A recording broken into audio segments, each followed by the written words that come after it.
đó mà nẹt trời ban kê chặt năm pi phu lược luôn bận tọt mọc riêng cài miên ca phật đô yang chầm lại riêng càiរបស់គាត់បានបដូរយ៉ាងឆាប់រហ័សភ្លាមនោះស្រកាក្រាស់បានដោះពេញរាងកាយបុរសនោះបានដឹងថាមានអ្វីមួយខុសប្លែកក៏ចង់រត់ចេញប៉ុន្តែរាងកាយរបស់គាត់ត្រូវបានចងមិនអាចរើបានតតែសោះក្នុងគ្រាដ៏លំបាកនេះបុរសនោះស្រាប់តែឃ្លីផោមដែលផោមនោះហើយបានបំផ្លាញជីវិតគាត់ទាំងស្រុងដោយសារតែការពិសោធន៍ត្រូវបានបញ្ចប់ដោយមិនបានផលមានន័យថាបុរសនោះមិនអាចក្លាយជាមនុស្សវិញបានទេដោយការរំពឹងទុកត្រឹមតែប្រមាណនាទីប៉ុណ្ណោះដោយសារការពិសោធន៍បរាជ័យ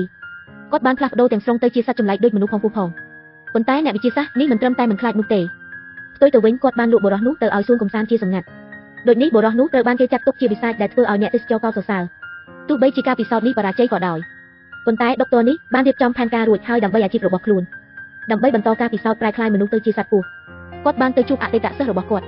ក្នុងបំណងបញ្ឆោតគេឲ្យទៅវិទ្យាស្ថានរបស់គាត់ដើម្បីជួយគាត់ឲ្យបញ្ចប់ការពិសោធន៍ដោយសារបុរសនោះក៏មានចំណេះអំពីសត្វពស់ផងនោះគាត់បានឲ្យគ្រូគាត់ចាក់ថ្នាំបន្សាបលើខ្លួនគាត់ជាមុនសិនអ្នកវិទ្យាសាស្ត្របានយកស្របភ្លាមបន្ទាប់ពីបានរឿងនេះបន្ទាប់មកគ្រូគាត់បានយកបញ្ចូលមកចាក់ចូលក្នុងខ្លួនអ្វីដែលបុរសនោះមិនបានដឹងគឺថានោះមិនមែនជាថ្នាំបន្សាបទេវាជាប្រភេទ DNA ដែលចម្រាញ់ចេញពីពស់វែកប៉ុន្មាននាទីបន្ទាប់ពីទូប្រុសចាក់ថ្នាំរួចភ្នែករបស់គាត់ចាប់ផ្ដើមព្រើពេលឃើញបែបនេះអ្នកវិទ្យាសាស្ត្របានឲ្យបុរសនោះឡើងដេកលើគ្រែដោយមិននឹកស្មានថាគាត់ដេកអស់7ថ្ងៃ7យប់លុះពេលបុរសនោះភ្ញាក់ឡើងវិញ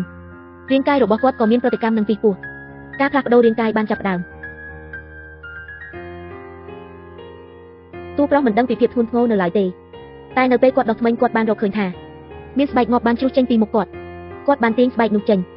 ដោយមានការបារម្ភគាត់ក៏ប្រញាប់ស្វែងរកអ្នកវិទ្យាសាស្ត្រឲ្យមកជួយភ្លាមនោះអ្នកវិទ្យាសាស្ត្របានកុហកគាត់ហើយនិយាយថាវាជាបាតុភូតធម្មតាលុះស្បែកនៅលើខ្លួនរបស់គាត់ស្ទើរតែបាត់អស់បុរសចំណាស់នឹងអាចអនុវត្តការពិសោធន៍បន្ទាប់ភ្លាមនោះបុរសឆោតល្ងងពិតជាជឿជាក់លើគាត់មែនទោះជាយ៉ាងណាបុរសចំណាស់ធ្លាប់ជាគ្រូរបស់គាត់ពីមុនគាត់ជឿថាគ្រូគាត់នឹងមិនធ្វើបាបសិស្សខ្លួនឯងនោះទេច្រើនម៉ោងក្រោយមកបុរសនោះបានទទួលការចាក់វ៉ាក់សាំងលើកទី2នៅពេលនោះគាត់នៅតែមិនដឹងខ្លួនថាការប្រែប្រួលរាងកាយរបស់គាត់នឹងកាន់តែលឿនបុរសនោះបាននាំមិត្តស្រីទៅសួនកំសាន្តដោយរីករាយដោយមិននឹកស្មានដល់ពួកគេនៅទីនោះបានរកឃើញសត្វពស់មួយក្បាលដែលត្រូវបានឃុំឃាំងទុកឲ្យមនុស្សមើលបុរសនោះមានអារម្មណ៍មិនស្រួលសោះក្រោយឃើញរឿងនេះដូច្នេះគាត់ប្រញាប់នាំមិត្តស្រីចេញពីទីនោះភ្លាមដោយដែលគ្រប់គ្នាដឹងជោគវាសនារបស់គាត់អាចនឹងអាក្រក់ជាងបិសាចពស់នេះទៅទៀតអ្នកវិទ្យាសាស្ត្រកំពុងតែត្រេកអរចំពោះការពិសោធន៍ចុងក្រោយរបស់គាត់នឹកស្មានមិនដល់មានប៉ូលីស2នាក់បានមកដល់ទ្វារផ្ទះទាំងព្រឹកតាមពិត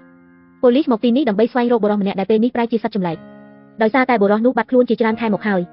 យពេលអ្នកវិទ្យាសាស្ត្រឃើញដូច្នេះក៏ពន្យល់ភ្លាមថាកាលពី1ខែមុនបុរសនោះបានដាក់ពាក្យលាឈប់ពីការងារបាត់ហើយ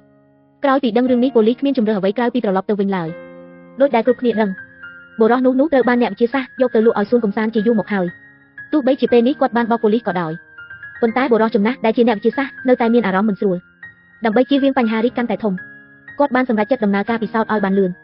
ទៅលើអតីតសិស្សខ្លួនបុរសនោះបានចាប់ផ្ដើមចាក់វ៉ាក់សាំងបន្ថែមនៅយប់មួយរាងកាយរបស់ទូប្រុសបានផ្លាស់ប្ដូរទាំងស្រុង